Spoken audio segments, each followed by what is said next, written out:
வணக்கம் பிள்ளைகள். எங்களோட கடந்த கால வினாத்தால் வகுப்பு வரிசையில இப்ப நாங்க அடுத்ததாக படிக்க போற பாடம் சதவீதம்.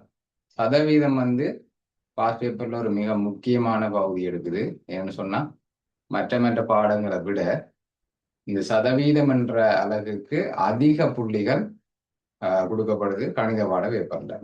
மொத்தம் 100 மார்க்ஸ் என்று சொன்னா கிட்டத்தட்ட 12 மார்க்ஸுக்கு அதிகமான புள்ளிகள் இந்த பாடத்துல இருந்து ஒதுக்கப்படுது. அது எப்படின்னு பார்த்தோம்னு சொன்னா சதவீதம் மற்றது பங்குச்சந்தை. சதவீதம் வர பங்குச்சந்தை வர அந்த சதவீதமும் பங்குச்சந்தை இந்த ரெண்டு பாடமும் சேர்ந்து கிட்டத்தட்ட 200க்கு இல்ல 12 மார்க்ஸுக்கு அல்லது 11 மார்க்ஸுக்கு வரும். சரியா, கட்டாயம் வரும். ஒவ்வொரு வருஷமும் தவறாம வரும். பெரும்பாலான பேப்பர்ல முதலாவது கேள்விகளா இந்த சதவீதம் இருக்கும். எல்லாத்துல தொடக்கமும் சதவீதமா இருக்கும். உதாரணத்துக்கு பேப்பர் எடுத்தோடனே நீங்க பகுதி என்ற பார்ப்பீங்க. பகுதி ஒன்றுல 25 கேள்வி இருக்கும். 25 சின்ன சின்ன கேள்வி இருக்கும். அந்த 25 கேள்வியில வளமையா அதிக தடவை முதலாவது கேள்வியா இந்த சதவீதம் இருக்கும். பெரும்பாலும் இறைவரியும் தீர்வையும் அந்த கேள்வி முதலாவதா இருக்கும், அல்லது மனித நாட்கள் கேள்வி வாரது. சரியா, பெரும்பாலும் 25 கேள்வி எடுத்து பாத்தீங்கன்னா முதலாவதா சதவீதம் இருப்பார். சரி என்று சொல்லிட்டு அங்கால தட்டி போனா பகுதி ஒன்றுல பி பாட் இருக்கு தானே, கட்டுரை வினா, அமைப்பு கட்டுரை வினா, ஸ்ட்ரக்சர் கேள்வி. அதுல 5 கேள்வி இருக்கும். அந்த 5 கேள்வியில பெரும்பாலும் முதலாவது கேள்வியா இருக்கும். இந்த ஓர்டர் மாறலாம் உண்டு. முதலாவது கேள்வியா சதவீதம் இருக்கும், அல்லது பின்னங்கள் இருக்கும். சரியா, 3வது கேள்வியா தான் அதிகம் பாரு சதவீதம். முதலாவது கேள்வியாக வந்திருக்கு. சரி, பிறகு பகுதி 2க்கு போனீங்கன்னு சொன்னா பார்ட் 2, அதுல 12 கேள்வி இருக்கும். அந்த 12 கேள்வியிலேயே முதலாவது கேள்வி சதவீதம் தான். சரியா, சில கேள்விகளை வரைபுகளத்துக்கு முதலாக போட்டுட்டு சதவீதத்தை 2வது போடுவாங்க. ஆனா பெரும்பாலான பேப்பர்ல முதலாவது கேள்வி சதவீதமா இருக்கு. அப்ப பாருங்க எப்படி இதுல 12 புள்ளி அல்லது 11 புள்ளி வந்திருக்கு. பார்ட் 1 என்ன, பார்ட் 1ல ஏயில 25 கேள்வியில ஒரு கேள்வியா கட்டாயம் வரும். சரி, குறைஞ்சது ஒரு கேள்வி வரும். அப்ப அதுக்கு ஒரு மார்க்ஸ். பி பார்ட்ல பகுதி 1B-ல 5 கேள்வி இருக்கும். 5 ஸ்ட்ரக்சர் கேள்வியில ஒரு ஸ்ட்ரக்சர் கேள்வியாக அதுக்கு 5 மார்க்ஸ். 100க்கு காய்ச்சி கொண்டிருக்குன்னா அதுக்கு பிறகு பார்ட் 2. பார்ட் 2ல ஏ பார்ட் பி பார்ட்னு சொல்லி மொத்தம் 12 கேள்வி இருக்கும். அந்த 12 கேள்வியில ஒரு கேள்வி சதவீதம் பங்குச்சந்தை கலந்ததாக இருக்கு. சதவீதம் பங்குச்சந்தை. சரியா, அப்ப குறைஞ்சது 5 மணி 10 11, குறைஞ்சது 11 மார்க். இப்ப இதுல ஏ பார்ட்ல 2 கேள்வி போட்டா 12 மார்க்ஸ் வரும்.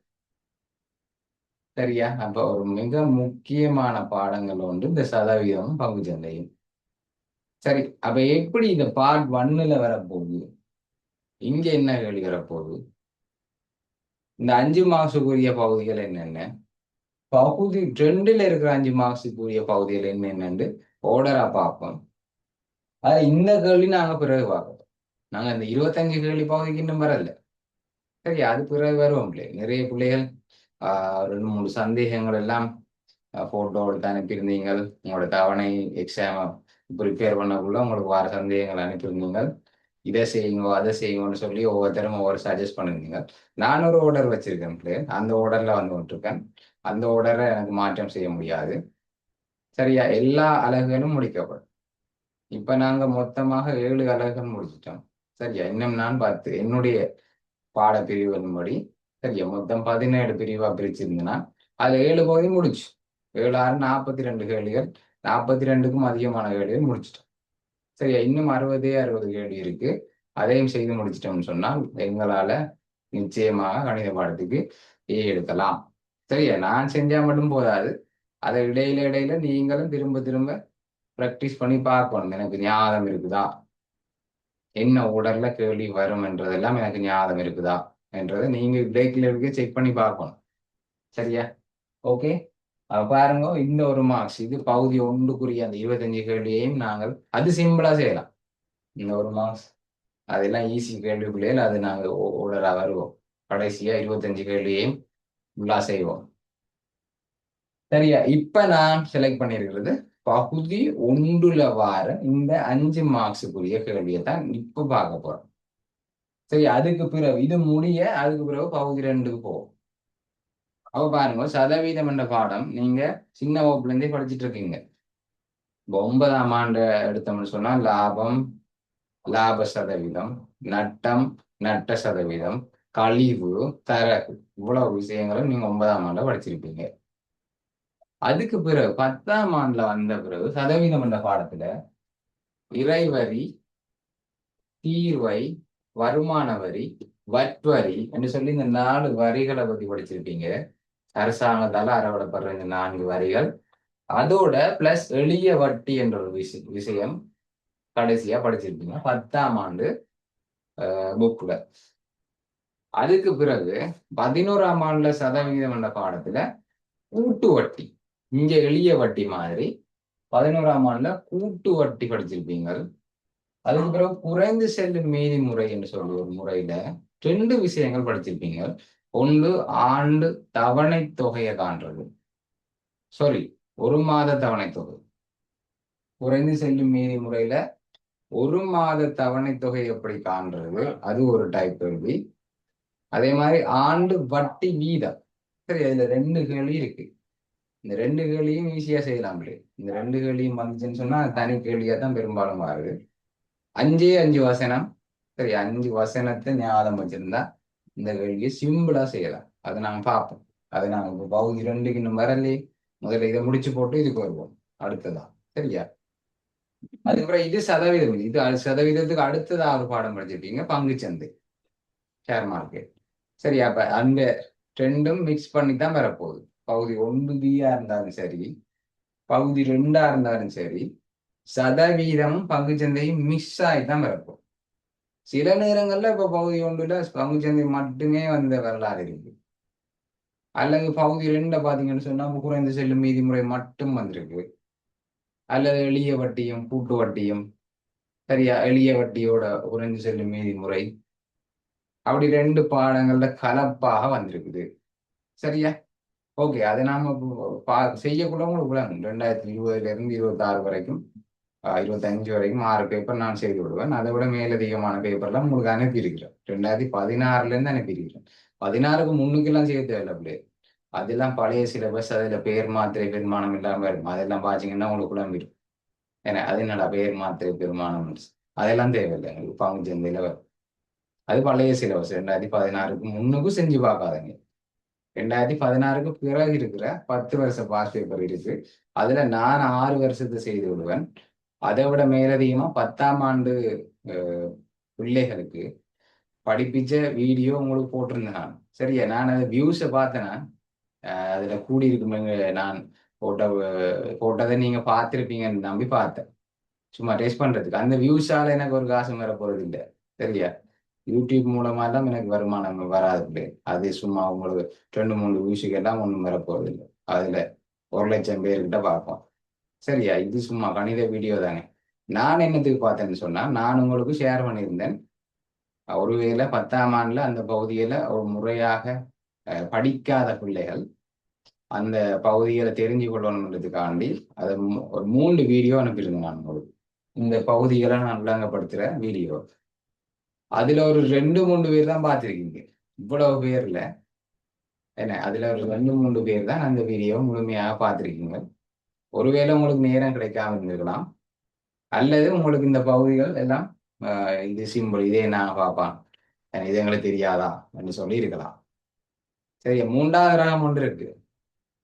நமக்கு எதுக்கு என்று சொல்லி ஒரு சோம்பல், ஒரு என்ன சொல்றது, சோம்பல் தான், சோம்பேறி, சோம்பேறி தானே சொல்லலாம். டிரெக்டா சொல்றேன்னா சோம்பேறி தானே, பார்க்கல. சரி, இதை பார்த்துருந்தீங்கன்னு சொன்ன அந்த வீடியோவை அதை நான் ஒரு லீவு நாளில் தான் அனுப்பியிருந்தேன். சனிக்கிழமை, சனி ஞாயிறு அங்கால போயா இந்த 3 நாளுக்கும் தாராளமா உங்களுக்கு ஃப்ரீ டைம் இருந்திருக்கும். போயா நேரத்துல கிளாஸ் கூட இருந்திருக்காது. அப்ப உங்களுக்கு தாராளமா இதுல பார்த்து விளங்கியிருக்கலாம். ஆனா நீங்க பார்க்கல. சரி, பரவாயில்ல. இப்ப நான் சொல்றேன். இப்போ உங்களுக்கு அந்த குரூப்ல, உங்களுடைய குரூப்ல, பாட குரூப்ல இந்த இறைவரி, தீர்வை, வருமான வரி, வேட் வரி, எளிய வட்டி இவ்வளவு விஷயத்தையும் புத்தகத்தில் இருக்கிற ஒரு கணக்கு கூட விடாம அவ்வளவுத்தையும் விளங்கப்படுத்தி அந்த வீடியோல இருக்கு. தாராளமா ஃப்ரீ டைம்ல இதை நீங்க பார்த்து விளங்கி கொள்ளலாம். ஓகே தானே? இப்போ விளங்காட்டி இப்ப நான் அவ்வளவு டீப்பா சொல்ல போறது இல்லை. சரியா? நமக்கு காலம் போதா. இப்ப இண்டையோட ஜூன் மாதம் முடிய போது அங்கால எங்களுக்கு 153 நாட்கள் மட்டும்தான் இருக்கு எக்ஸாம். சரி, அப்ப சதவீதத்தை படிப்பிக்க வலிக்குதுன்னு சொன்னா அது லெந்தா போய் கொண்டிருக்கும். சரிதானே? அப்ப கொஞ்சம் கொஞ்சம் தியரி தான் நான் சொல்லுவேன். அப்ப இன்னும் நல்ல வடிவாக தெரிஞ்சு கொள்ளணும்னு சொன்னா நான் அனுப்பின அந்த 3 வீடியோ, அதை விட இன்னொரு 3 வீடியோ இருக்கு. எல்லாத்தையும் ஒன்றா அனுப்பினா உங்களுக்கு குழப்பமா இருக்கும் வந்து கொஞ்சத்தை அனுப்பினா அந்த கொஞ்சத்தையே நீங்க பார்க்கல. சரியா? அப்ப அதனாலதான் மிச்சம் 3 வீடியோ அனுப்பிடல. மிச்சம் 3 வீடியோ என்னன்னு சொன்னா இந்த பகுதி ஒன்றுல இருக்கிற இந்த ஒரு மார்க்ஸுக்கு வர எல்லா கேள்வியும் விளங்கப்படுத்தி ஒரு வீடியோ இருக்கு. அது மாதிரி இந்த பகுதி ஒன்று பியில 2020க்கு பிறகுதான் நான் இந்த வகுப்புல செய்ய போறேன். 2020க்கு முன்னுக்கு வந்த கேள்விகளும் நான் செய்திருக்கிறேன். அந்த வீடியோவும் இருக்கு. அதை நான் இப்ப இது முடிய போட்டேன். எல்லாத்தையும் குழப்பி அடிக்க கூடாதானே. இது இவ்வளவுத்தையும் நான் செய்து முடிச்சு இந்த 3 வகுப்புல முடிச்சு போட்டு அந்த வீடியோவையும் போடுறேன். சரி, அந்த 2 3 பேர் பார்த்தீங்கல்ல அவங்களுக்கா சரியா? அவங்க கட்டாயம் அதுல ஊக்கம் எடுத்து செய்து கொண்டிருக்காங்க. அப்ப அவங்களுக்கு உதவும் மூலமா இன்னும் பிராக்டிஸ், மேலதிக பிராக்டிஸ் அளிக்கும் மூலமா நான் அதை அனுப்புறேன்.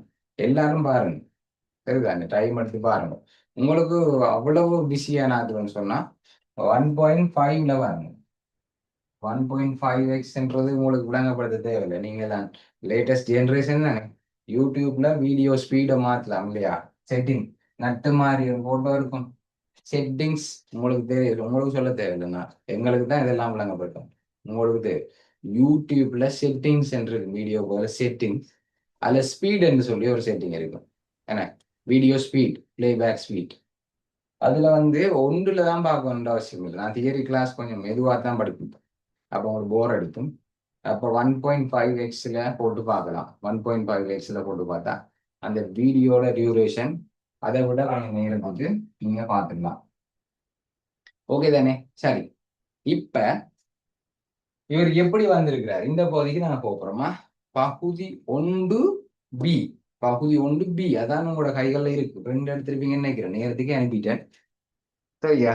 எல்லாரும் பிரிண்ட் எடுத்து வச்சிருப்பீங்கன்னு நினைக்கிறேன் இந்த பேப்பர்ல. சரியா? முன்னுக்கு வந்து பகுதி 1 அந்த 25 கேள்வியில வார கேள்விகள் இதுல முன்னுக்கு போடப்பட்டிருக்குது. அது நாங்க பிறகுதான் செய்யணும். அது நீங்க இப்ப செஞ்சு பார்க்கலாம். உங்களுக்கு விருப்பம் தான் நீங்க செய்து பார்க்கலாம். சரியா? அத மாதிரி இல்ல 2016ல இருந்தே எல்லாம் போடப்பட்டிருக்கு. அது நீங்க ஏனென்றா ஏன் அதெல்லாம் போட்டிருக்கேன்னு சொன்னா நீங்க அதை பார்த்து ஆராய்ச்சி செய்யணும். அப்ப 2016 எடுத்து பாத்தீங்கன்னு சொன்னா உதாரணத்துக்கு டிஸ்பிளே பண்ணி காட்டுறேன்.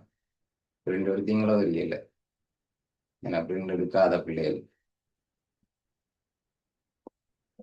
சதவீதம் தொடர்பான கடந்த கால வினாத்தாள்கள் 2014 இருந்து 2025 வரைக்கும் ஒன்று மிஸ் பண்ணாம போட்டிருக்கேன். நீங்க தேட தேவையில்லை. சரியா? ஒன்று கூட ஒரு கேள்வி மிஸ் பண்ணாம இதுல போட்டிருக்கிறேன். இதுல பாருங்க, நம்பரை கூட மாத்தல. அந்த நான் இப்படி பாஸ் பேப்பர்ல என்ன நம்பர் இருந்ததோ அதே நம்பரை தான் இதுல போட்டிருக்கிறேன். 2016ஆம் ஆண்டு நான் சொன்னனே சதவீதம் தான். எடுத்த உடனே உங்களுக்கு சதவீதம் தான். எல்லா பேப்பரையும் பார்ட் 1 முதலாவது கேள்வி 2017 முதலாவது கேள்வி, 19ஆம் ஆண்டு முதலாவது கேள்வி, 20ஆம் ஆண்டு முதலாவது கேள்வி, 21ஆம் ஆண்டு முதலாவது கேள்வி, 23ஆம் ஆண்டு முதலாவது கேள்வி, அங்கால 25 கடைசி வருஷம் 25 முதலாவது கேள்வி. கிடைக்க மாறி இருக்கு பிள்ளைகள். ஆனா பெரும்பாலான பேப்பர்ல என்ன நடந்திருக்கு?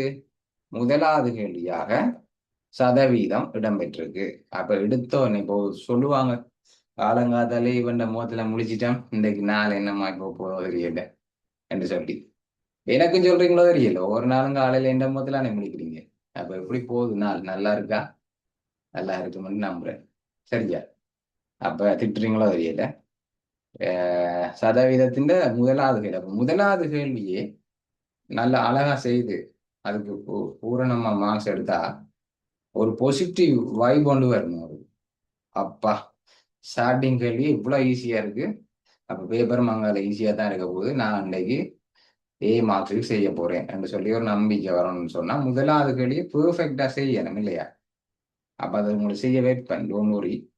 அப்ப முதலாவது கேள்வியாக சதவீதம் வந்துருக்கு. இப்ப பாருங்க, இப்ப பகுதி 1B, அதாவது அமைப்பு கட்டுரை வினா ஸ்ட்ரக்சர் கேள்வி என்னென்று வந்திருக்கு? 2016ஆம் ஆண்டுல 3வது கேள்வியா வந்திருக்கு. பங்கு சந்தை. ஓகேவா? பாருங்க, பங்கு சந்தை என்று சொல்றாங்க. பங்கு சந்தையில் முதலீடு செய்யும் திரு சங்கர். சங்கர் பங்கு சந்தையில முதலீடு செய்யறார். அது 2016 3வது கேள்வி. சரியா? 2017லயும் 3வது கேள்வி. சரியா? 3வது கேள்வி. வருணி வந்து பங்கு சந்தையில முதலீடு செய்யறார். சரியா? அப்ப பங்கு சந்தை தான் வந்திருக்கு. 2018லயும் 3வது கேள்வி. சரியா? இங்க வந்து தீர்வை. சரி, இங்க வந்து தீர்வையும் இறைவரியும் வந்திருக்கு. அதுக்கு பிறகு 2019ஆம் ஆண்டு 3வது கேள்வி பாருங்க, 3 3 3 3 ஓட மாறாரு. 3வது கேள்வியில என்ன வந்திருக்கு? இறைவரி வந்திருக்கு. இறைவரியும் வருமான வரியும் வந்திருக்கு 2019ஆம் ஆண்டு. சரியா? அடுத்தது 2020ஆம் ஆண்டு இறைவரி. ஏன்னா இறைவரியும் பங்குச்சந்தை பாருங்க, இதுல மிக்சிங் சதவீதமும் பங்குச்சந்தை மிக்சிங்கா வரும்னு சொன்னா, அப்ப இதுல மிக்சிங் போட்டிருக்கு. 2020ஆம் ஆண்டும் 3வது கேள்வியா தான் வந்திருக்குது. என்ன வந்திருக்கு? இறைவரியும் பங்கு சந்தையும். கமலன் என்றவர். இந்த கமலன் என்ற பேரை பாருங்க பிள்ளைகள், பார்த்துக்கொள்ளுங்களா? இந்த கமலன் எத்தனை வருஷத்துக்கு திரும்ப திரும்ப வருவாருன்னு பார்த்துக்கொள்ளுங்க. 2020ல 3வது கேள்வியா வந்திருக்கு, இறைவரியும் பங்கு சந்தை. ஓகேவா? அடுத்ததை பாருங்க, 2021லயும் 3வது கேள்வியா தான் வந்திருக்கு, பங்கு சந்தை. சரியா? பங்கு சந்தை வந்திருக்கு. பங்கு சந்தையும் எளிய வட்டி. சரியா? பங்கு சந்தையும் எளிய வட்டியும் வந்திருக்குது. அப்ப சதவீதம் பங்கு சந்தையும் மிக்சிங்கா வந்திருக்கு 2021. 2022 பாருங்க, 3வது கேள்விதான். 2022லயும் 3வது கேள்வி. இங்க என்ன வந்திருக்கு? தீர்வை வந்திருக்கு. சரியா? இங்க வந்து தீர்வை வந்திருக்கு. அதோட இங்க அமலன் வர. சரியா? இங்க அமலன் இறைவரி, தீர்வையும் இறைவரியும். சரியா? 2022ல தீர்வையும் இறைவரியும் வந்திருக்குது. ஓகே, சரி. அப்படி 2023லயும் 3வது கேள்வியா தான் வந்திருக்குது. அங்க யாரு என்ன போறாருந்தா பாருங்க, கமலன். தெரியுதா? பேப்பர்ல பாருங்க, ஸ்கிரீன்ல உங்களுக்கு சின்னதா தெரிஞ்சா உங்களோட கையில பேப்பர் இருக்கும். கமலன் மறுபடியும் வர்றார். கமலன் பங்கு சந்தையில முதலீடு செய்யறார். 2023ஆம் ஆண்டும் வந்து முதலீடு செய்யறார். 3வது கேள்வியா வந்திருக்கு பங்கு சந்தை. அதோட வெட் வந்திருக்கு பாருங்க, வெட் வரி. சரியா? இவ்வளவு நாள் வெட் வராதது 2023ல வெட் வரி வந்திருக்குது. ஓகே, அப்ப 2024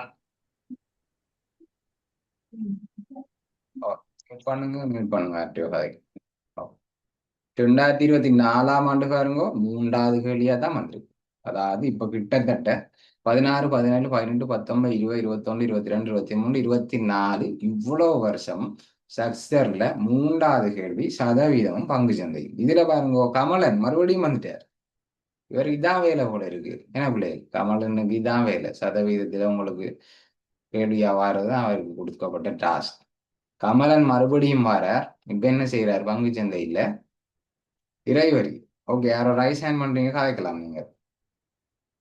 சொல்லுங்க, 6 நம்பரை மாத்தி போட்டு சொல்லுங்க. இண்டெக்ஸ் நம்பரை 85 86 வச்சிருக்கீங்களா? அது இண்டெக்ஸ் நம்பரை மாத்துக்கோ. தரப்பட்ட இண்டெக்ஸ் நம்பரை மாத்துங்க. ஓகே, 2024ஆம் ஆண்டு 3வது கேள்வி இறைவரி வந்திருக்குது. சரியா? இறைவரியோட பாருங்க, பங்கு சந்தை வந்திருக்கு. சதவீதமும் பங்கு சந்தையும் கலந்து ஒரு கேள்வியா வந்திருக்கு 2024. அந்த மாத்தி போட்டாங்க. 2025ல மட்டும் 3வது கேள்வியா போடாம முதலாவது கேள்வியாவே போடப்பட்டிருக்கு. சரிதானே? முதலாவது கேள்வியாவே போடப்பட்டிருக்கு. என்ன இதுல என்ன வந்திருக்கு? எளிய வட்டி வந்திருக்கு. எளிய வட்டியோட அங்கால இறைவரி வந்திருக்கிறார். 2025ல எளிய வட்டியும் இறைவரியும் வந்திருக்கு. முதலாவது கேள்வியாவே வந்திருக்குது. ஓகே, சரி. இப்போ உங்களுக்கு பேப்பர் மாடல் விளங்கிட்டு ஓகேவா? அப்ப இதுல நான் எழுதின பேர்ல எது உங்களுக்கு வரவே இல்லை, இந்த இருக்க குறைந்து செல்லும் விதிமுறை, அங்கால கூட்டு வட்டி, இந்த ரெண்டு பகுதியும் வரல பாருங்க. இந்த ரெண்டு பகுதியும் பகுதி ஒன்று பியில வரையில, இவர் பகுதி ரெண்டு குறியாக்கள், பகுதி ரெண்டு குறியாக்கள். சரியா? கூட்டு வட்டியும் குறைந்த செல்லும் விதிமுறை. ஆனா கூட்டு வட்டி வரல. சரியா? கூட்டு இது போட இல்லாத தானே, இது கொஞ்சம் பெரிய பகுதி தானே. அப்ப இதை பகுதி ரெண்டுக்கு தான் போடுவாங்க குறைந்த செல்லும் விதிமுறை. சரி, அப்படியெல்லாம் ஒன்று ஆன்லைன் சுகரா சொல்ல இல்லாது. ஏன் உங்களுக்கு போட்டா என்ன, ஒரு மாற்றத்துக்கு போடலாம். சரியா?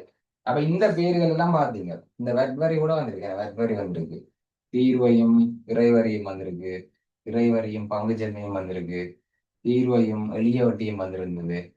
சரியா? அது மாதிரி பங்கு சந்தையோட எளிய வட்டி வந்திருந்தது. அப்படி ஏதாவது ரெண்டு பகுதி, ஏதாவது மூன்று பகுதியை மிக்ஸ் பண்ணி போடுறதா இந்த பகுதி ஒன்று பி. ஓகே தானே? சரி, இப்போ உங்களுக்கு பேப்பர் மாடல் விளங்கியிருக்கும். அது மாதிரி பகுதி ரெண்டு ஒரேடியா விளங்கப்படுத்தினா குழப்பி விட்டும். பகுதி ரெண்டு செய்யக்குள்ள பகுதி ரெண்டுல இவரை எப்படி போடுறாங்க, பகுதி ரெண்டுல இவ்வளவு பகுதியும் வந்தது இல்லை. பகுதி ரெண்டு இவ்வளவுதான், இதுவரைக்கும் பகுதி ரெண்டுல இவ்வளவுதான் வந்தது. எளிய வட்டியும் போட்டு ரெண்டு பாக்ஸ் தருவாங்க. இப்படி ரெண்டு பாக்ஸ் எளிய வட்டியும் போட்டு வட்டி கம்பேர் பண்றது, பகுதி ரெண்டுல கம்பேர் பண்றது. ரெண்டு கம்பெனி இருக்கு, அல்லது ரெண்டு பேங்க் இருக்கு, இவர்ல காசு போட்டா லாபமா, இவர்ல காசு போட்டா லாபமான்ட்டு நம்ம முடிக்கும். அதான் பகுதி ரெண்டு ஈஸி, சரியான லேஸ். அப்ப இவங்க ரெண்டையும் போடலாம், அல்ல இவங்க ரெண்டையும் போடலாம், அல்ல இவங்க ரெண்டையும் போடலாம், அல்லது இவரை தனியா போடலாம், அல்லது இவரை தனியா போடலாம். அப்படி சரி, அதை அப்ப ஆராய்ச்சி செய்வோம். இப்ப நாங்கள் 2020 கேள்விக்கு வருவோம். ஓகேவா? 2020 கேள்வியில என்ன வந்திருக்கு? ஓகே, 2020 கேள்வியை எல்லாரும் எடுத்துக்கொள்ளுங்க, செய்துட்டு வந்திருப்பீங்க நம்புறேன். எப்படி எப்படி எல்லாம் மார்க்ஸ் போடணும்னு தெரிய தானே வேணும் உங்களுக்கு. அப்ப அதை சொல்றேன், எப்படி நாங்கள் மாறின மார்க்ஸ் போடுவோம் என்ற விஷயத்தை சொல்லிக்கொண்டு போ. அப்ப 2020 கேள்வி எடுங்க எல்லாரும். 2020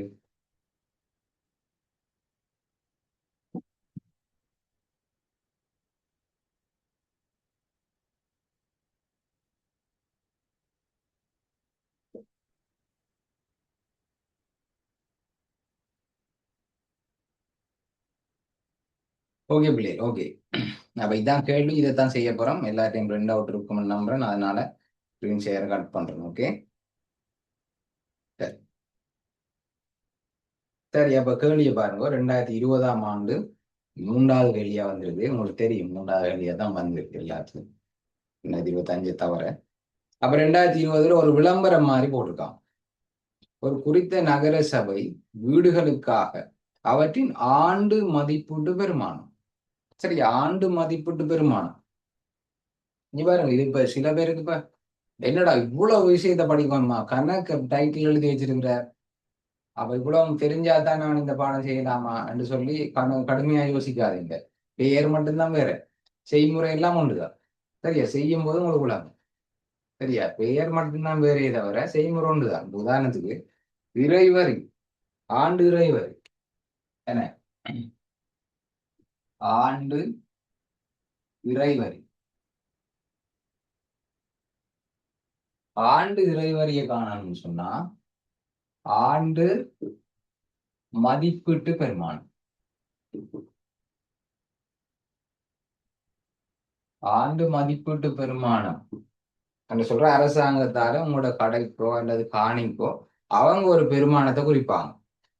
சரி, இந்த காணியிட மதிப்பு ஒரு 50,000, இவங்க எங்களுக்கு இத்தனை சதவீதம் வரி கட்டணும் அப்படின்னு சொல்லி அவங்க ஒரு மதிப்பீட்டு பெருமானத்தை குறிப்பாங்க. அதைத்தான் ஆண்டு மதிப்பீட்டு பெருமானம்னு சொல்லுவோம்.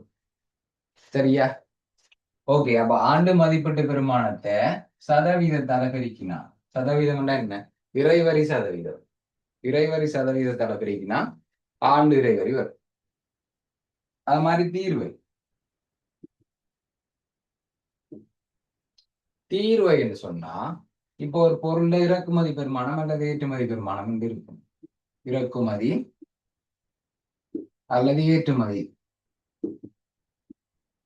பெருமானம், இறக்குமதி அல்லது ஏற்றுமதி பெருமானத்தை சதவீதத்தால பெருக்கிறோம்டா.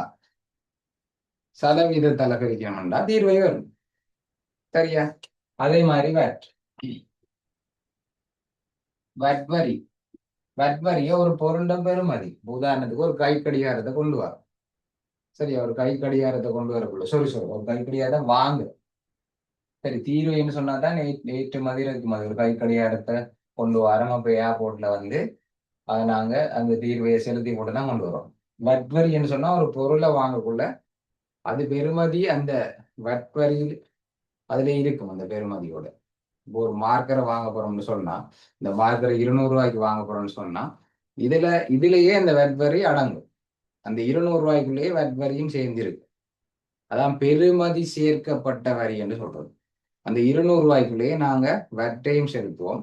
அதே மாதிரி இந்த மார்க்கர் கம்பெனிக்காரர்கிட்ட லாபமும் அதுக்குள்ள இருக்கும். அவரோட உற்பத்தி செலவும் இதுக்குள்ள இருக்கும். உதாரணத்துக்கு அவர் எங்கள்கிட்ட இருந்து 200 ரூபாய் வாங்குவார்.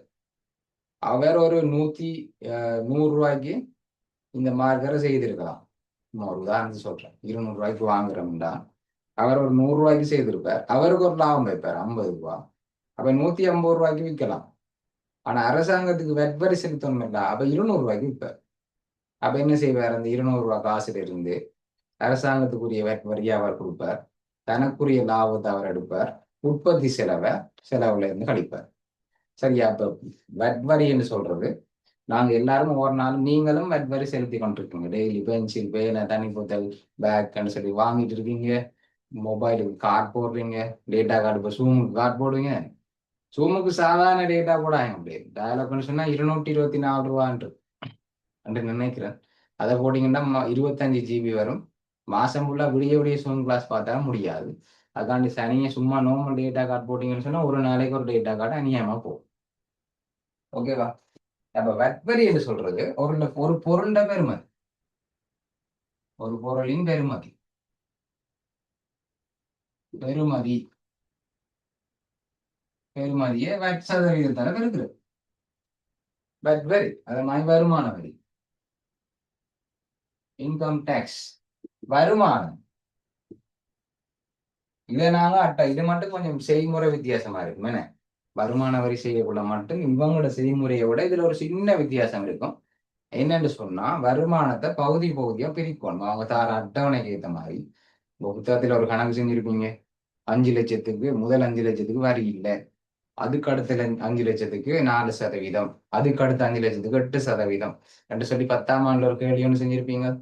அப்படி வருமானத்தை பிரிச்சு பிரிச்சு போட்டு திரும்ப அதேதான் வருமானத்தை வருமான வரி சதவீதத்தால பெருக்கிற பெருக்கினா வருமான வரி வரும். மெதட் மாறுதா? மெதட் மாறாது.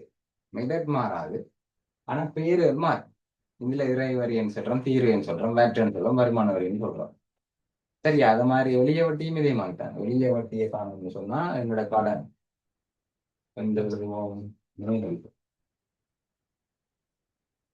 எளிய வட்டி கடன் அல்லது வைப்பு. கடன் அல்லது வைப்பை எளிய வட்டி சதவீதத்தால நிறுத்தும்.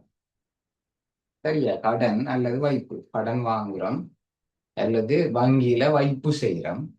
அப்ப அதுக்கு 1 வருட வட்டி 2 வருட வட்டி என்று காண்ற கேள்வியில செய்திருப்பீங்க. சரியா? அவ பார்த்து கொள்ளுங்க. இப்ப நீங்க பார்த்து பயந்தாக்களுக்காண்டி தான், பயத்தை குறைக்கிறதுக்காண்டி இது எழுதியிருக்கிறேன். செய்முறை ஒன்றுமே மாறல. பேர் மட்டும்தான் மாறி இருக்கு. சரியா? செய்முறை ஒன்றுதான். சரியா? ஓகே. அப்ப பயப்பட தேவையில்லை. இவ்வளவு இலகுவான விஷயம். நாங்க இப்ப பார்க்கிறோம். பங்கு சந்தை இப்படி இல்லையா? பங்கு சந்தை வித்தியாசமா இருக்கு. பங்கு சந்தை வந்து இன்னும் ஈஸியா இருக்கு. பங்கு சந்தை வித்தியாசமா இருக்கும்ல, பங்கு சந்தை இன்னும் ஈஸியா இருக்கு. மாம்பழ கணக்கு மாறி ஒரு பங்கு 10 ரூபாய் என்று சொன்னா 3 பங்கு எவ்வளவு? 30 ரூபாய். என்ன? பங்கு சந்தை லைட்டா போட்டு விடுற பங்கு சந்தை. பங்கு சந்தை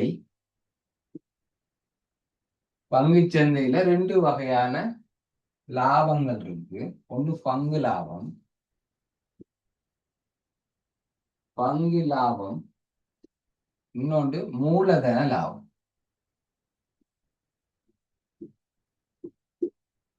பங்கு சந்தையில எங்களுக்கு 2 வகையான வருமானங்கள் வரும். ஒன்று பங்கு லாபம் என்று சொல்லி ஒரு லாபம் இருக்கு. இன்னொன்று மூலதன லாபம்னு சொல்லி ஒரு லாபம் இருக்கு.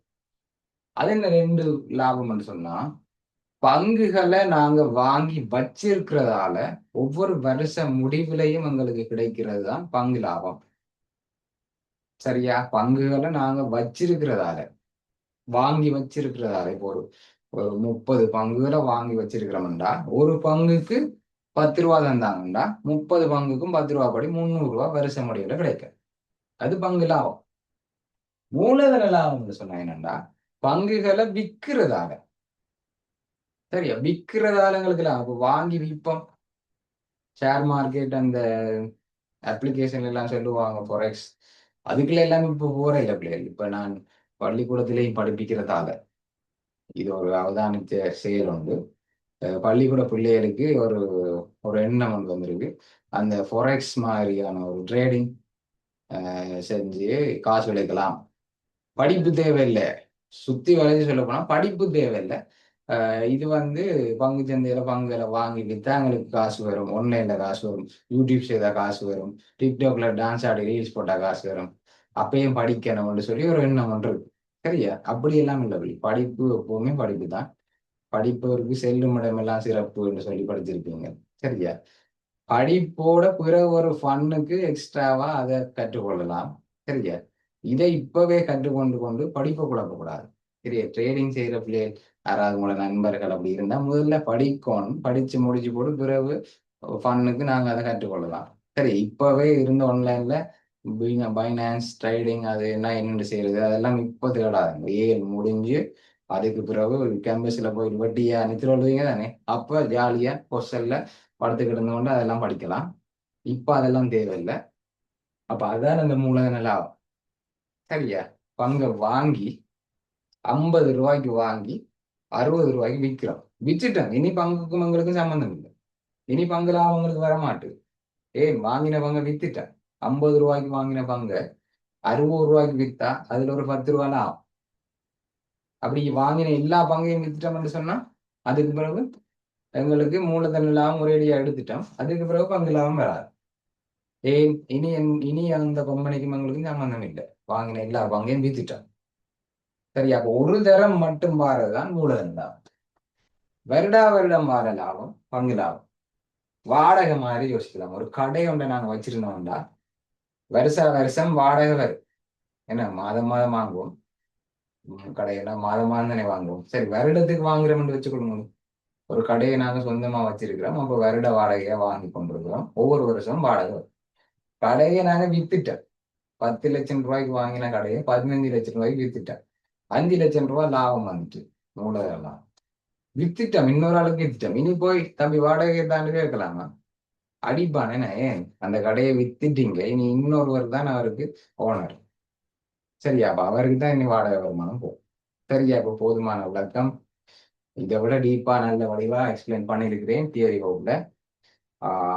இதுல நான் படிப்பிக்க வெளியிட்டேன்னா நம்மளுடைய 153 நாளுக்குள்ள எல்லாம் முடிச்சு திரும்ப வேற மாடல் பேப்பர் எல்லாம் செய்ய நிறைய டார்கெட் இருக்கு.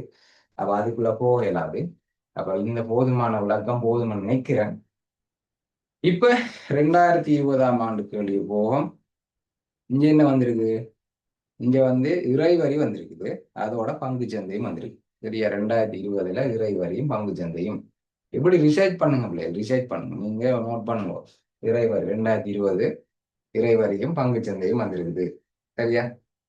அப்ப ஒரு குறித்த நகர சபை வீடுகளுக்காக நான் இவ்வளவு நேரம் காய்ச்சி கொண்டு வந்தேன். பாதி பேர் நித்திரோன்ட்டாங்க. தெரியல, எழுப்புவோம் 2 3 பேர். ஜெருசா நிக்கிறீங்களா கிளாஸ்? ஜெருசா, ஜெருசா கிளாஸ்ல இருக்கீங்களா? ஓகே. பிலால் இருக்கீங்களா கிளாஸ்ல? பிலால், பிலால் தம்பி பிலால் நித்திர சார். இருக்கீங்க இருக்கீங்க. Okay okay. டம்சிகன் இருக்கீங்களா? டம்சிகன், டம்சி, டம்சி. அமானி இருக்கீங்களா கிளாஸ்ல? அமானி கிளாஸ்ல இருக்கீங்களா? அமானி. ஆம் சார். நிஸ்மா, நிஸ்மா நிஸ்தர் இருக்கீங்களோ? இருக்கீங்களா? நிஸ்மா, நித்ரையா, ஜைனா இருக்கீங்களா? ஜைனா, ஜைனா இருக்கீங்களோ கிளாஸ்ல? மெசேஜ் பண்ணலாம். ஓமன்னு சொல்லி மெசேஜ் பண்ணாலும் விட்டுருவேன். இஷான். ஓகே, நிஸ்மா ரிப்ளை பண்ணிருக்கீங்க. இஷான் இருக்கீங்களோ? இஷான். ஓ சார். தருணி, தருணி இருக்கீங்களா? New attendant. ஓம் சார் இருக்கேன். ஓகே. டீமா இருக்கீங்களா கிளாஸ்ல? டீமா. ஓம் சார் இருக்கேன். ஓகே, எல்லாருமே இப்ப நித்திரை இல்ல. கன நேரமா நான் தனியா காய்ச்சிட்டு இருந்தேன். நான் தானே இப்ப உலகத்துக்காண்டி ஒருத்தர் நிதிரோல இல்ல. சரி, நல்ல விஷயம். 2020 கேள்விக்கு போவோம். 2020களில் ஒரு குறித்த நகரசபை வீடுகளுக்காக அவற்றின் ஆண்டு மதிப்பீட்டு பெருமானத்தின் 12% இறைவரியாக அறவிடுகிறது. சரியா? இங்க பாருங்க பிள்ளை, இந்த பேப்பர் எடுத்து பாத்தீங்கன்னு சொன்னா இதுல செய்யுங்க. சரியா? நிறைய பிள்ளைகள் போன முறை பின்னங்கள் நான் டியூட் செய்யக்குள்ள சிஆர் கோப்பியில செய்து அனுப்பியிருந்தீங்க விடைய. நல்ல விஷயம், விடைய அனுப்புறது நல்ல விஷயம். ஆனா இதை பிரிண்ட் எடுத்து இதுல எல்லாம் செய்யணும். ஏன்னு சொன்னா இதுல இடமே காணாது. இப்ப செஞ்ச பிள்ளைகளுக்கு குழஞ்சிருக்கும். இப்ப நானே எழுதக்குள்ள எனக்கு சரியான கஷ்டமா இருந்தது. இதுக்குள்ள இப்படி பிள்ளைகள் இவ்வளோத்தையும் எழுதுறது என்ன, இடம் போதவே போதாது. அப்ப இதுக்குள்ள எழுதி பழகணுமே. அப்ப இதை பிரிண்ட் எடுத்து இதுல எழுதி பழகுங்க. நீங்க பெரிய சிஆர் தாளில் எழுதி போட்டு இதை பார்த்தீங்கன்னு சொன்னா இதுக்குள்ள கஷ்டப்படுவீங்க. அப்ப இதை டைம் மேனேஜ்மெண்ட்டும் இந்த ஸ்பேஸ் மேனேஜ்மெண்ட்டும் உங்களுக்கு வரணும்னு சொன்னா பிரிண்ட் எடுத்து இதுல செய்யுங்க. சரியா? இதுல செய்யக்குள்ள பிள்ளைகள் வெட்டி கொத்தி எல்லாம் செய்யலாது. அப்ப என்ன செய்யணும்? ரஃப் பேப்பர் தருவாங்க எக்ஸாம் ஹால்ல 2 தரம் மேசையில டொங்கு டொங்குன்னு தட்டினீங்கன்னு சொன்னா என்ன பிரச்சனைன்னு கேட்பாங்க. அப்ப ரஃப் பேப்பர் வேணும்னு சொன்னா எத்தனையும் தருவாங்க. சரியா? அப்ப ரஃப் பேப்பர்ல முதல்ல தரவுகளை நோட் பண்ணிட்டு நார்மலா செய்துட்டு அதுக்கு பிறகுதான் இதுல உணர்ந்து எழுதுவாங்க. சரியா? சில பிள்ளைகள் இப்படி எழுதியிருப்பாங்க. இந்த லைன் இந்த லைனுக்குள்ள எல்லாம் எழுதி ஒரு அம்புக்குறி என்று போட்டு இந்த விடையை நான் இங்கே எழுதி உள்ளேன். சரியா? ஏன்னு சொன்னா இங்க வெட்டி கொத்தி போட்டு அப்படி எழுதியிருப்பாங்க. அப்படி எல்லாம் எழுதக்கூடாது. சரியா? தரப்பட்ட ஸ்பேஸுக்குள்ள எழுதணும்னு சொன்னா இப்பவே எழுதி பழகணும். அதோட சரியா, இந்த ரஃப் பேப்பர்ல செய்து போட்டு இதுல செய்க வழியோட விடையை மட்டும் கொண்டு எழுதுற இல்லை. நான் இப்ப ஸ்கீமை விளங்கப்படுத்த போறேன் எப்படி மார்க்ஸ் வந்திருக்குன்னு சொல்லி. செய்க வழியோட விடை தேவையானது மட்டும் எழுதுவோம், தேவையில்லாதெல்லாம் எழுதக்கூடாது. ஓகேவா? அப்ப முதலாவது கேள்வி பாருங்க. கமலன் வீட்டின் ஆண்டு மதிப்பீட்டு பெருமானம் 15,000.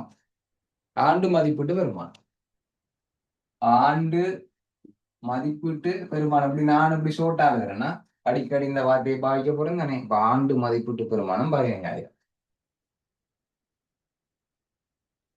அங்கால மதிப்பீட்டு பெருமானம் இறைவரி சதவீதம். இறைவரி சதவீதம், இறைவரியில சதவீதத்தை இப்படி ஷோர்ட்டா போடுறோம் இல்லையா? சரியா? இனி உங்களுக்கு இந்த குறியீடு விளங்கு. இறைவரி சதவீதம் 12. சரியா? அப்ப செலுத்த வேண்டிய இறைவரியா?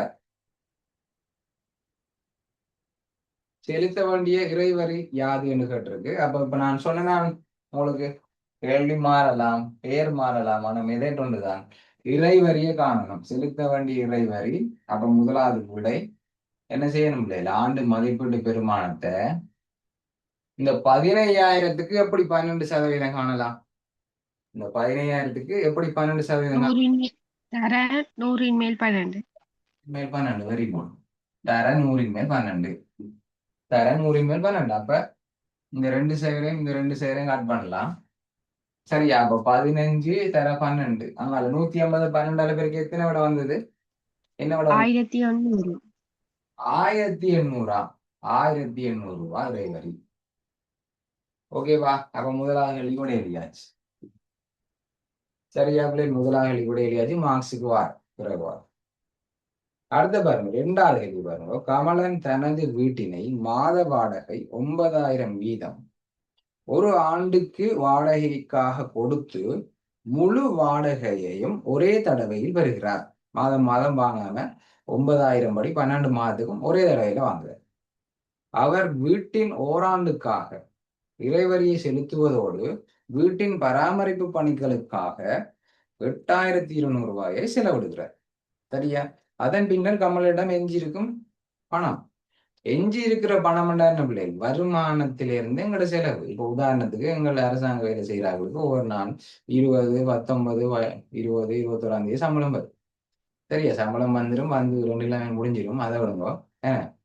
அப்ப வந்த வருமானம் எங்களோட செலவு ரெண்டையும் கழிச்சு விட்டா, வருமானத்திலிருந்து செலவை கழிச்சு விட்டா எஞ்சி இருக்கிற பணம் வரும். அப்ப இவருக்கு என்ன வழியில வருமானம் வருது? கமலனுக்கு கமலனுக்கு என்ன வழியில வருமானம் வருது? வாடகை. வாடகை. அது மட்டும்தான். அவர் நிறைய அவருக்கு வேற சைட் பிசினஸ் எல்லாமே இருக்கும். அதை பத்தி இந்த கேள்வியில ஒண்ணும் சொல்லு.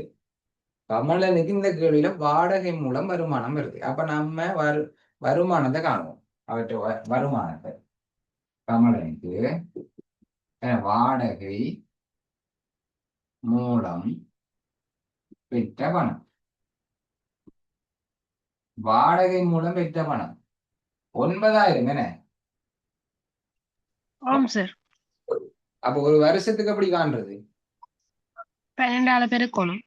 12 பேருக்கு வெரி குட். 12 பேருக்கு அப்ப பெருக்கின என்ன விட வந்தது சொல்லுங்க? 1,08,000. 1,08,000 ரூபாய். 1,08,000 ரூபாய் வந்ததா? 1,08,000 ரூபாய் வந்ததா? சரியா? இப்ப அவருக்கு என்னென்ன செலவுகள் இருக்கு? அவர் தான் ஹவுஸ் ஓனர். அவர் தான் இறைவரி கட்டணும். பராமரிப்பு செலவு அவர் தான் செய்யணும். வாடகைக்கு இருக்கிறார்கள் செய்ய மாட்டாங்க. வாடகைக்கு இருக்கிறார்களுக்கும் இறைவரிக்கும் சம்பந்தம் இல்லை. வீட்டு ஓனர் தான் அவருக்குரிய இறைவரியை கட்டணும். அது மாதிரி வீட்டு ஓனர் தான் பராமரிப்பு செய்யணும். வீடு பெயிண்ட் அடிக்கிறதும் சரி, வீட்டை திருத்துறதும் சரி, அவர் தான் செய்யும். அப்ப கமலன் தான் செய்யும். அப்ப அவருக்கு என்னென்ன செலவுகள் இருக்கு? பராமரிப்பு செலவு, வரிக்கு கட்டின காசு. அதுதான் பராமரிப்பு காம இறைவரி. அப்ப பராமரிப்புக்கு 8,200 ரூபாய் செலவழிக்கிறார். இறைவரியாக 1,800 ரூபாய் கட்டுறாரு. அப்ப இந்த ரெண்டு செலவு இருக்கு. அப்ப இந்த ரெண்டையும் கூட்டினா எவ்வளவு வந்தது?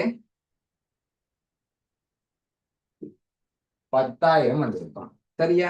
இப்ப உங்களுக்கு தெரியும் வரவு இவ்வளவு, செலவு இவ்வளவு. அப்ப மிஞ்சின பணத்தை எப்படி காண்றது?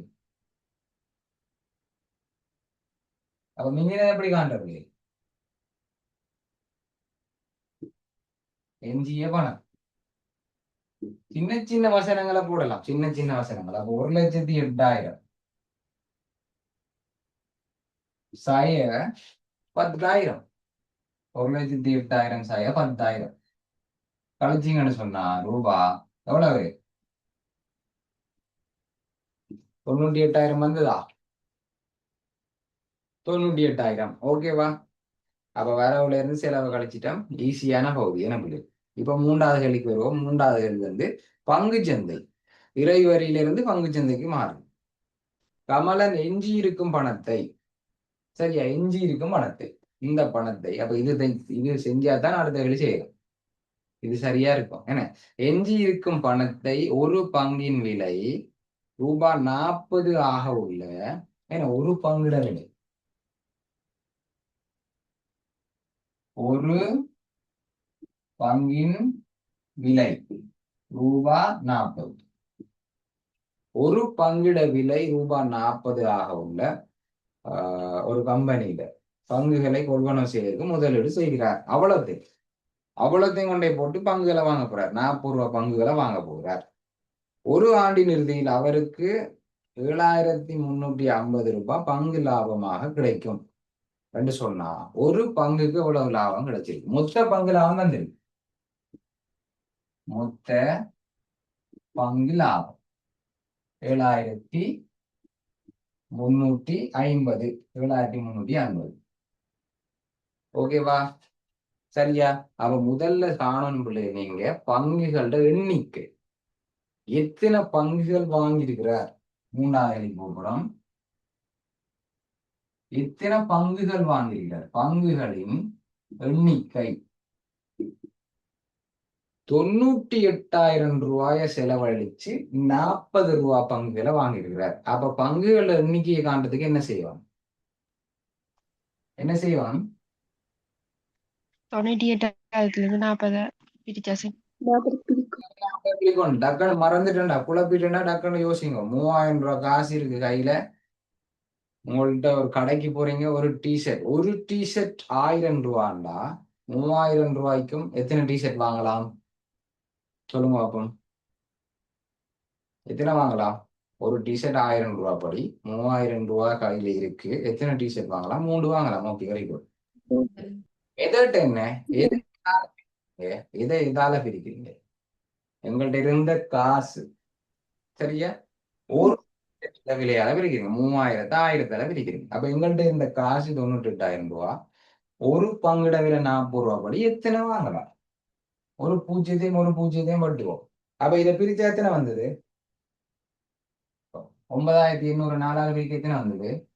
2450. 2450 ரூபா ஆண்டு போட்டு விடுறீங்க பிறகு. இது எண்ணிக்கை. நாங்க வாங்கின மொத்த பங்குகளின் எண்ணிக்கை 2450 ரூபா. அந்த 2450 பங்குகளுக்கு 7,350 ரூபா தராங்கண்டா ஒரு பங்குக்கு எவ்வளவு தந்திருப்பாங்க?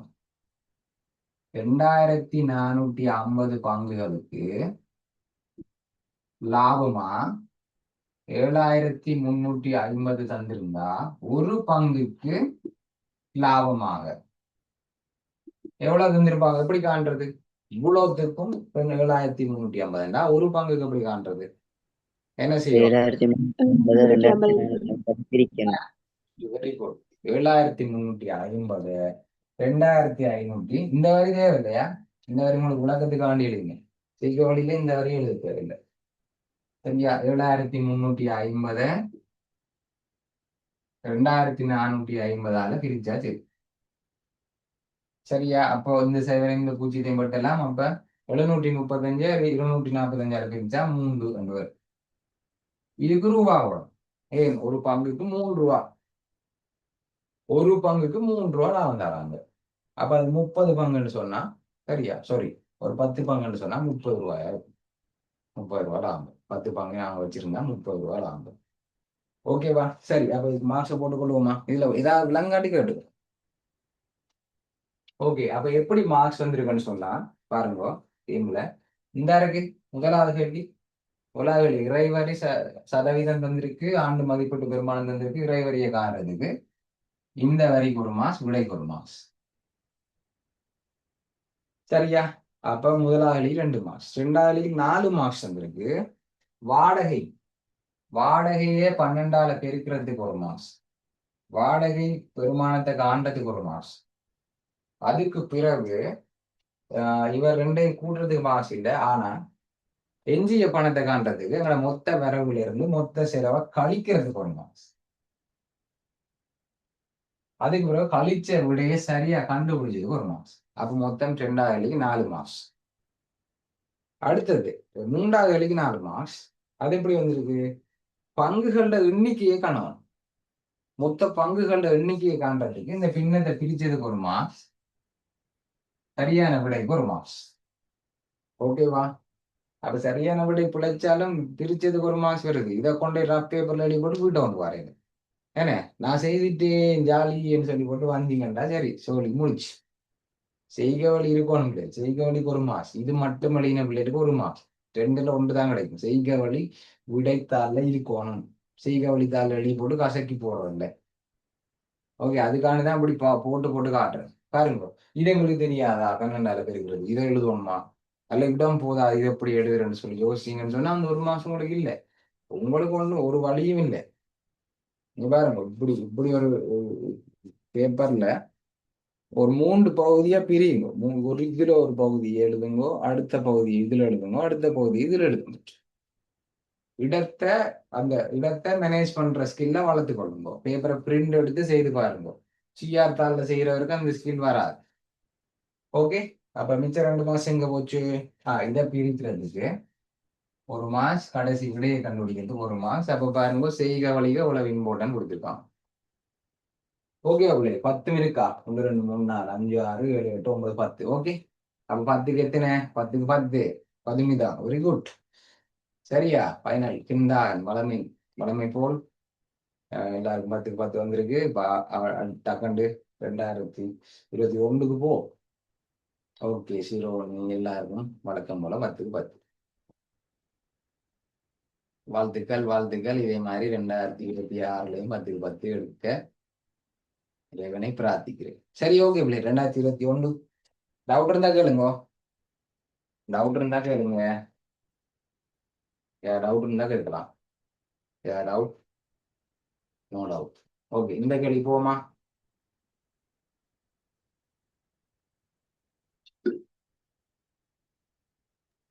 சரி. சொல்லுங்க தம்பி. அந்த அந்த வாழை இருந்து ரொம்ப 12 பிரிக்கிட்டு ரோஹித், உங்களோட மைக் கொஞ்சம் இதா கிடக்கு. நீங்க கதைக்கிறது கொஞ்சம் எனக்கு ஏதோ ஒரு குழாய்க்குள்ள இருந்து கதைக்கிற மாதிரி. அந்த 9,12 பிரிக்கிட்டு அந்த சதவீதத்தால பிரிக்க கூடாது, பெருக்க கூடாது. என்னண்டு விளங்கல. அந்த 9,12 மாசத்தால பெருக்கிட்டு உண்டாதோ பங்குலாபம் இல்ல அந்த ரெண்டாவது. ரெண்டாவது இருக்கு இல்லையா? ஓ, அதை பெருக்கிட்டு அந்த சதவீதத்தால பிரிக்க கூடாது ஆண்டு. விளங்கல தம்பி, கொஞ்சம் மைக் சொல்லுங்க தம்பி. என்ன கேட்குறீங்க? இது ரெண்டாவது கேள்வி நான் விளங்கப்படுத்துறேன், நீங்க எந்த இடத்துல ஸ்டாப் பண்ணுங்க.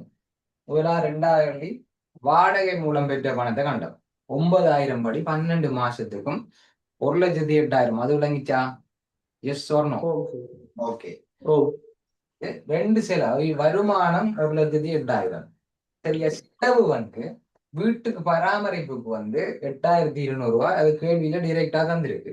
சில கேள்விகளை இப்படி தருவாங்க, பராமரிப்புக்கு வருமானத்துல 10% பாவிக்கிறார் என்ன சொன்னா இதுல 10% காண வேண்டி வரும். ஆனா இந்த கேள்வியில அவ்வளவு இடம் போதாதபடியா அவன் உங்களுக்கு ஹெல்ப் பண்ணியிருக்காங்க. பராமரிப்புக்கு 8,200 ரூபா, இறைவரிக்கு 1,800 ரூபா, ஆக மொத்தம் 10,000 ரூபா. இது விளங்கிச்சா? எஸ். ஓகே. அப்ப வரவு இவ்வளவு, செலவு இவ்வளவு. அப்ப மிஞ்ச பணம் எஞ்சிய பணத்தை எப்படி காணணும்? வரவுல இருந்து செலவை கழிப்போம். சரியா? கொமர்ஸ் இல்லையா, நம்ம படிக்கிற மேக்ஸா? சரியா? அப்ப வரவு 1,08,000, செலவு 10,000, கழிச்சா 98,000. இது விளங்கிச்சா? ஓகே. ஓகே. சரியா? அப்ப இதை விட வேற ஏதாவது டவுட் இருந்தா கேளுங்களா, எனக்கு வாய்ஸ் மெசேஜ்ல வாட்ஸ்அப்ல அனுப்புங்க, விளங்கப்படுத்துகிறேன். சரியா? ஓகே லோகித், ஓகே தானே? ஓகே. ஓகே தம்பி. சரி, டவுட் என்ன கேளுங்க தாராளமா. சரியா? சரி, இப்ப அடுத்த கேள்வி போவோம். 2021 பாருங்கோ, டைமிங் காணும் போகும் செய்யலாம். 2021 கேள்வியே 2 எடுக்காத டக்குன்னு வாசிச்சு விளங்கி கொடுங்க. செய்து போட்டு வரணும் பிள்ளை, செய்து போட்டு வரணும். கிளாஸ்ல செய்து போட்டு வராட்டி படம் பாக்குற மாதிரி இருக்கும். ஒரு பொப்கார்ன் ஒன்றும் பெப்சியும் ஒன்றும் வாங்கினா போட்டு போட்டு பார்க்கறதுக்கு இன்ட்ரெஸ்டாம இருக்கா இந்த படம். ஏன்னா செய்துட்டு வந்தீங்கன்னு சொன்னா சிறப்பாக இருக்கும். ஓகே. அப்ப சுந்தர கம்பெனியா, கம்பெனியோட பேர் சுந்தர கம்பெனி. சரி, ஓகே. அப்ப கேள்வியை பாருங்க. ஒரு விளம்பரம் ஒன்று தந்திருக்கு. அதே மாதிரி 2021 3வது கேள்வியா வந்திருக்குது. ஒரு விளம்பரத்தோட வந்திருக்குது. இந்த விளம்பரத்துல என்ன இருக்கு?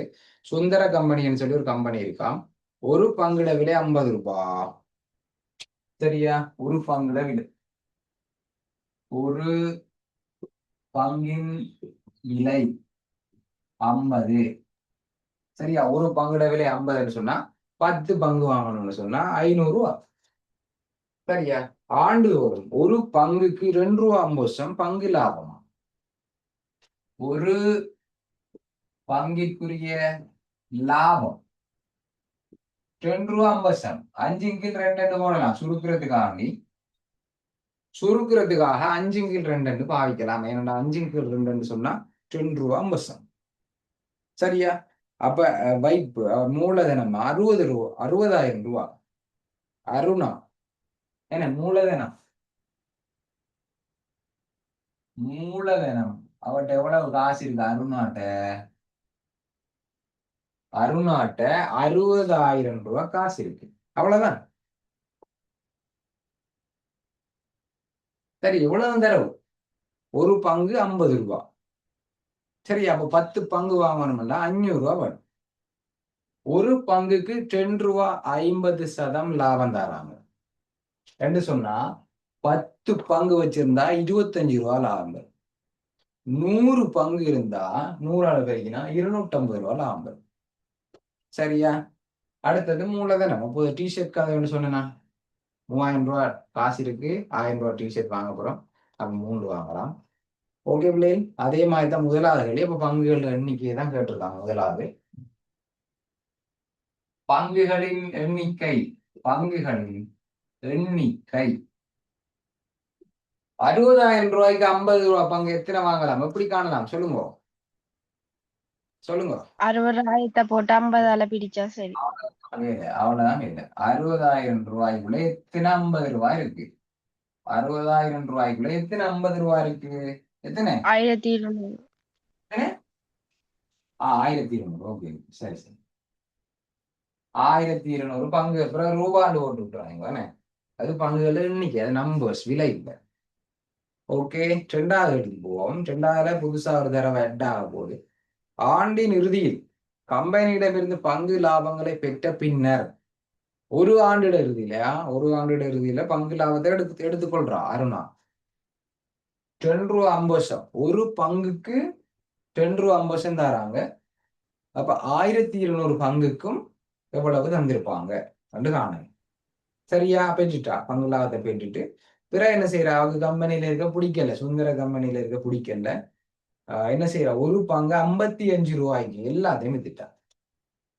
ஒரு பங்க 50 ரூபாய்க்கு வாங்கினவா, சரியா? ஒரு பங்கு 50 ரூபாய்க்கு வாங்கினவா இப்ப தற்போது ஒரு பங்கின் விலை 55 ரூபாய்க்கு வித்துட்டா. விளங்கிச்சா?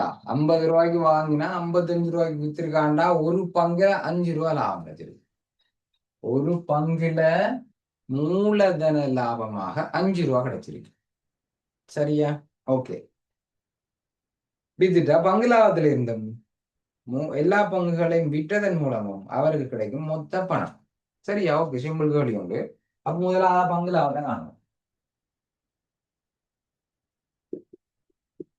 முதலாவதா பங்கு லாபம், மொத்த பங்கு லாபம். மொத்த பங்கு லாபம். சரியா உள்ளே? மொத்த பங்கு லாபம் காணப்புறம் ஒரு பங்குக்கு 2 ரூபா 50 லாபம்னா 1200 பங்குக்கும் எவ்வளவு லாபம்? எப்படி காண்றது? 1200 தர 2 ரூபா 50 போட்டு பெருக்கினா 3000 ரூபா. 5 அல்லது 5/2 நீங்க ரஃப் பேப்பர்ல போட்டு சுருக்கலாம். ஏன்னா 5/2 போட்டு ரஃப் பேப்பர்ல போட்டு சுருக்கலாம். அப்ப 2.5 பெருக்கினா என்ன வருது பிள்ளையர்? எவ்வளவு வந்தது? 3000 சார். Okay, very good. 3000. இது மொத்த பங்கு லாபம். அடுத்தது என்னது காரணம்? எல்லா பங்குகளையும் விற்றதன் மூலம் அவருக்கு கிடைக்கும் மொத்த பணம். சரியா? மொத்த பணத்தை தான் கேட்டிருக்கு. தனிய மூலதன லாபத்தை மட்டும் தனிய கண்டு கேட்கல. சரியா? இங்க பாருங்க, அப்படி கேட்டிருந்தா மூலதன லாபத்தை எப்படி செய்திருக்கலாம்? ஒரு பங்குக்கு ஒரு பங்கில் என்ன மூலதன லாபம், ஒரு பங்கிட மூலதன லாபத்தை எப்படி காணலாம்? 55 ரூபாயிலிருந்து 50 கழிச்சு காணலாம். ஒரு பங்குல 5 ரூபாய் லாபம் கிடைக்குதுன்னா 1200 பங்குலையும் எவ்வளவு லாபம் கிடைக்கும்? அதை எப்படி காண்றது? 1200 தர 5 அளவு இருக்கும். 1200 5 அளவு இருக்குன்னா எவ்வளவு வரப்போகுது? 6000 வரப்போகுது. 6000 ரூபா சார். இது கேட்கல. சரி, இது எங்களுக்கு தேவை. கேட்டா அப்படிதான் தெரியும். மூலதன லாபம், மொத்த மூலதன லாபத்தை காண்டா ஒரு பங்குல 5 ரூபா 55 ரூபாய்க்கு வித்திருக்கா. 50 ரூபாய்க்கு வாங்கின பங்கு 55 ரூபாய்க்கு வித்திருந்தா ஒரு பங்குல 5 ரூபா லாபம். அப்படி 1200 பங்கையும் வித்தா 6000 ரூபா லாபம். இது கேட்டாங்களா? இல்ல தானே. என்ன கேள்வி? கடைசியா எவ்வளவு காசு இருக்கு?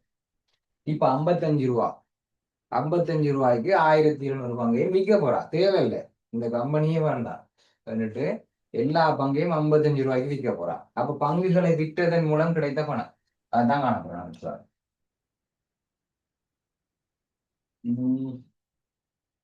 இங்க எழுதுறேன் என்ன, இதுல தொடர்ச்சி இங்க எழுதுறேன். பங்குகளை விற்ற பணம் சொல்லிட்டா போடுவோம். என்ன விற்ற பணம்? பங்குகளை விற்ற பணம். ஒரு பங்க 55 ரூபா படி 1200 பங்குகளையும் வித்திருக்கிறான். அப்ப அதுல இருந்து எவ்வளவு கிடைச்சிருக்கும் காசு? 1250 6600. 66,000. என்ன? Very good. 66,000 ரூபா. ஒரு சைரை விட்டுட்டீங்க. 66,000 ரூபா வரும். ஓகேவா? 5 ரூபா கூட வித்தபடியா 6,000 ரூபா கூட வந்திருக்கு. 60,000 ரூபா இன்வெஸ்ட் பண்ணி 66,000 ரூபா உழைச்சிருக்கா. இப்படியும் காணலாம். அப்போது ஒரு முறை ஒரு பங்கு இப்ப வெளிக்காட்டினேன், அழிச்சு போட்டேன். ஒரு பங்குட லாபத்தை கண்டுட்டு மொத்த மூலதன லாபத்தை காணலாம். அல்லது 55 ரூபா படி 1200க்கு 66,000 ரூபா, 50 ரூபா படி 60,000 ரூபா, 66,000 60,000 கழிச்சும் மொத்த மூலதன லாபம் 6,000 காணலாம். இது மெத்தட் 2. உங்களுக்கு விருப்பமான மெத்தட்ல செய்து கொள்ளுங்க. ஓகேவா?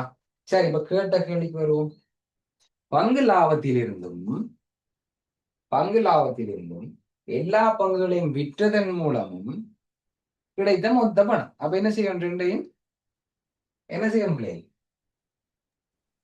36,600 66,000 கூட்டணும். கூட்டணும். Very good. கூட்டணும். அப்ப ரெண்டையும் கூட்டினா எவ்வளவு? 6,900. 69,000. ஓகேவா? 69,000. வடிவா டபுள் செக் பண்ணணுமா? விடைகளை டபுள் செக் பண்ணணும். யாரும் உங்களுக்கு இன்னொரு சேவரை போட்டு சரி போட மாட்டாங்க. சரியா? அப்படியெல்லாம் மார்க்கிங்ல செய்யறது பிள்ளைன்னா பிளவு. ஓகே, மூன்றாவது கேள்விக்கு போகும். மூன்றாவது கேள்வி அதே பாடம் தானா? இல்ல, எளிய வட்டிக்கு மாறு. இப்ப எளிய வட்டிக்கு மாறு. பங்கு சந்தை எளிய வட்டிக்கு மாறு. அருணா தனக்கு கிடைத்த மொத்த பணத்தை ஒரு ஆண்டிற்கு ஒரு வங்கியில் வைப்பு செய்கிறார். அவர் ஆண்டிற்காக வங்கியிலிருந்து 3,450 ரூபாய் வட்டியாக கிடைக்கும் எனில் வங்கி கொடுக்கும் ஆண்டு வட்டி வீதம் யாது? வட்டி வீதம் சதவீதம் என்று சொல்லி ஒரு கேள்வி வந்தாலே 100க்கு எத்தனை என்று சொல்லி காண முடியும். ஷார்ட்கட் உண்டு. சும்மா சிம்பிளா யோசிக்கணும். சதவீதம், வட்டி வீதம், நிறைவரி சதவீதம், தீர்வை சதவீதம், வருமான வரி சதவீதம், வரி சதவீதம், எளிய வட்டி சதவீதம், கூட்டு வட்டி சதவீதம், எந்த சதவீதமா இருந்தாலும் சதவீதம் ஒரு கேள்வி வந்தாலே 100க்கு எத்தனை என்று சொல்லி காண்றதுதான் அந்த கேள்வி. 100க்கு எவ்வளவு? சரியா? அப்ப 69,000 ரூபாய் காசு போட்டு அவருக்கு 3,450 ரூபா கொடுத்திருக்காங்கன்னு சொன்னா 69,000 ரூபாய் காசுக்கு 3,450 ரூபா எளிய வட்டியாக வந்திருக்குன்னு சொன்னா, ஒரு வருட வட்டியாக. 3 வருட வட்டின்னா 3 பிடிச்சி ஒரு வருட வட்டியை போடும். இது ஒரு வருட வட்டின்றே சொல்லியிருக்கு. வேலை மிச்சம் 69,000 ரூபாய்க்கு 3,450 100க்கு எவ்வளவு? அவ்வளவுதான். 2 0 2 0 1 0 1 0. அப்போ 9 45 ஆகவே 5 பிரிச்சு பாருங்க. ரஃப் பேப்பர்ல செய்யற வேலைகள் 5% நீங்கள் போட்ட விலை சரி.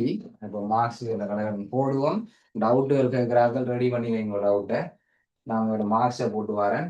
பங்குகள் எண்ணிக்கையே கண்டதுக்கு இதை பிரிச்சதுக்கு ஒரு மார்க்ஸ், பங்குகள் எண்ணிக்கை கண்டதுக்கு ஒரு மார்க்ஸ், ஆக மொத்தம் முதலாளிக்கு 2 மார்க்ஸ். அடுத்த களிக்கு 5 மார்க்ஸ் பிள்ளைகள். 2வது களிக்கு 5 மார்க்ஸ். மொத்த பங்கு லாபத்தை கண்டதுக்கு இதை 2.50 ரூபா பெருக்கினதுக்கு ஒரு மார்க்ஸ். கடைசியா 3,000 என்று விடையை கண்டதுக்கு ஒரு மார்க்ஸ். பங்குகளை விற்றதன் மூலம் பெற்ற பணம். சரி, இதை நீங்க வேற மெதட்லயும் செஞ்சிருக்கலாம். 6,000 என்று சொல்லி கண்டுட்டு, அப்போது நான் செஞ்சேன் மொத்த மூலதனம் 6,000 என்று சொல்லி கண்டுட்டு மூலதனத்தோட 60,000தோட 66,000 என்று கூட்டி எடுத்தாலும் சரி, அல்லது இப்படி செஞ்சிருந்தாலும் சரி. அப்ப பெருக்கினதுக்கு ஒரு மார்க்ஸ், இதுக்கு ஒரு மார்க்ஸ். இனி என்ன செய்வோம்? 2ஐயும் கூட்டினதுக்கு புள்ளி போடாம கடைசியா விடையை கண்டுபிடிச்சது ஒரு மார்க்ஸ். சரியா? மொத்தம் 5 வந்துட்டா. 5 1 2 3 4 5. அப்ப 2 5 7. அப்ப கடைசி கேள்விக்கு 3 மார்க்ஸ். சரியா? இதுல இந்த சரியான பிரதி 1+1 போட்டிருக்காங்க. சரியான பிரதி 69,000 சரியா போட்டிருக்கணும். அது மாதிரி 3,450 சரியான இடத்துல போட்டிருக்கணும். இதுக்கு 2 மார்க்ஸ் பிள்ளைகள். இதுக்கு 2 மார்க்ஸ். 1+1. கடைசி விடைக்கு ஒரு மார்க்ஸ். 10க்கு 10. Okay, Padmitha, very good. ஆம் சார். 10 very good. எங்க இருந்தான் 10க்கு 10. எல்லாருக்கும் 10க்கு 10 வரும். சரி, 10க்கு 10 எடுத்தாது என்ன பரவாயில்ல. 10க்கு 5 வந்திருக்கலாம், 10க்கு 2 வந்திருக்கலாம், 10க்கு 1 வந்திருக்கலாம். ஓகே, இல்லை வெரி குட். உஷா ஹிந்தான் எல்லாம் வளமையை போடுறீங்க, அதே மாதிரி சில பேர் போட்டோ எடுத்து போடுவீங்களான்னு சொல்ல தேவையில்லை. ஏன்னா ஹம்தா. ஓகே, வெரி குட் பிள்ளைகள், எல்லாருக்கும் வாழ்த்துக்கள். இதே 10க்கு 10 2026ஆம் ஆண்டு வரப்போற என்னது தெரியாதானே உங்களுக்கு? இப்ப தெரியும் என்ன பாடத்துக்குள்ள வரப்போகுது, எத்தனை நம்பர்ல வரப்போகுது, எதை படிச்சா போகுதுன்னு 10க்கு 10 எடுக்கலாம். இப்போ உங்களுக்கு தெரியும், பூரணமா விளங்கப்படுத்திட்டேன். அப்ப நான் ஏற்கனவே சொன்னது திரும்ப ஞாபகப்படுத்தின பிள்ளைகள், சதவீதம், இறைவரி, தீர்வை, வருமான வரி, வெட்டு வரி, எளிய வட்டி, பழைய பாஸ் பேப்பர் கேள்வி எல்லாமே விளங்கப்படுத்தின வீடியோ குரூப்ல போட்டிருக்கிறேன். ஃப்ரீ டைம்லயோ அல்லது உங்களுக்கு போது தேவையான நேரத்துல விளங்காத பிள்ளைகள் அது ஒருக்கா எடுத்து பார்த்தீங்கன்னு சொன்னா நல்ல வடிவா ஸ்லோவா விளங்கப்படுத்தியிருக்கிறேன்.